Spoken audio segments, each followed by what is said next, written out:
Nama penyanyi Stefan Pasaribu menjadi trending pada Rabu 9 November 2022 karena dikabarkan berlibung bareng artis peran Shelin Evangelista. Namun Stefan Pasaribu justru malah menjawab hal lain saat ditanya hal tersebut. Kita lihat nanti lah ya, kita doakan aja. Ditanya tentang cerita perkenalannya dengan Shelin Evangelista, Stefan Pasaribu juga kembali tidak menjawabnya dengan tegas. Dia hanya memberikan jawaban yang mengambang. Saat ditanya apakah ia akan ada proyek bareng dengan Shelin Evangelista dalam waktu dekat ini, Stefan Pasaribu juga enggan memberikan jawaban pasti.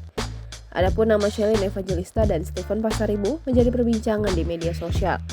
Mereka diduga pergi liburan bareng karena Instagram story keduanya memperlihatkan lokasi yang sama dan dipenuhi pepohonan.